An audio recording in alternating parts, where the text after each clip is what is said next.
Bonjour, bonjour du lâcher-prise. Je m'en vais là au salon de l'ésotérisme qui se trouve à Rouen ce week-end, samedi et dimanche, où j'ai été invité par un ami qui est guérisseur et qui vient se ressourcer sur le terrain, qui vient chercher l'énergie du terrain, l'énergie tellurique et donc terrestre, cosmique aussi. Bon, je viens juste de me réveiller, hein. Enfin non, je suis réveillé depuis quelque temps, mais ce que je veux dire, c'est que je viens juste de sortir, je viens de prendre la décision de faire cette vidéo, surtout. Parce que vous voyez, il y a le soleil qui pointe derrière moi, et j'ai trouvé que c'était magnifique, et j'avais envie de vous le partager. Alors il y a aussi le bazar qu'il y a derrière, qui doit encore être rangé, mais bon, tant pis, c'est comme ça. Je voulais vous parler juste quelques minutes du regret. Non pas le regret de... Pas le regret... comment je veux dire? Oui, le regret... le regret... Ah, c'est pas facile la vidéo, j'ai du mal à me caler. Le regret de ce que l'on a fait. Vous savez, quand par exemple bon, je connais quelqu'un, elle était avec un ami, amoureusement je parle, et puis en fait ils se sont séparés, et puis du coup elle est allée se mettre avec quelqu'un d'autre, et puis ensuite elle a acheté une maison, bon, avec cette personne qu'elle aime pas. Bon, alors évidemment c'est pas top, hein. Et donc là, bien évidemment, on peut être dans le regret. Et dans le regret d'avoir acheté une maison avec quelqu'un qu'on n'aime pas. Bon. Mais en fait, ce qu'il est important de comprendre, c'est que, après tout, il n'y a pas à avoir de regret. Puisque au moment où on l'a fait parce que c'était juste pour soi.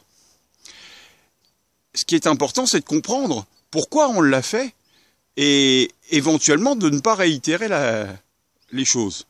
Parce que on peut aussi imaginer,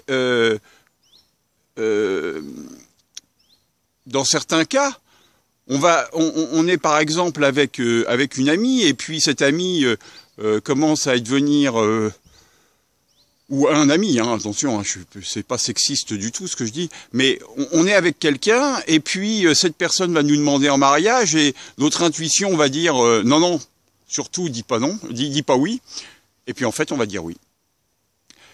Ce qui est important, c'est de vraiment bien descendre en soi pour bien comprendre ce qui nous arrive. Alors, c'est vrai avec tout, hein. Vous avez un travail, quelqu'un vous propose un autre travail, et puis, intuitivement, eh ben, à l'intérieur de vous, c'est non, non, non, non, surtout ne prends pas ce travail. Qu'est-ce que vous faites? Prenez le travail. Qu'est-ce qui se passe mentalement pour vous à ce moment-là? Qu'est-ce qui se passe? Quelle est la problématique dans nos têtes? Qu'est-ce qui se passe dans ma tête pour que je dise oui alors que, en fait, je dis non? Alors, probablement la peur du rejet, mais ça peut être bien d'autres choses. Ça peut être bien d'autres choses comme la peur de la non-reconnaissance, je vais me mettre face au soleil un petit peu. La peur En fait, grosso modo, c'est une peur. C'est une peur de quelque chose qui est en soi et qu'on n'arrive pas à gérer. Et ça, c'est vraiment intéressant de pouvoir... je regarde le soleil en même temps, de pouvoir se connecter à ça. Qu'est-ce qui se passe en soi? Quelle est cette énergie qui est en soi, qui nous fait prendre des décisions qui vont nous mener à un regret? On ne sait pas quel regret à ce moment-là, puisqu'en fait, à ce moment-là, on s'obstine et on se dit qu'on va être content. Alors qu'on le sait profondément, si on descendait profondément en soi, eh bien on verrait que, bah non.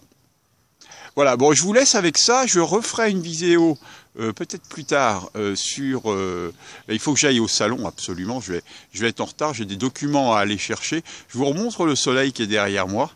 Je suis content. La vie est belle et restez en conscience.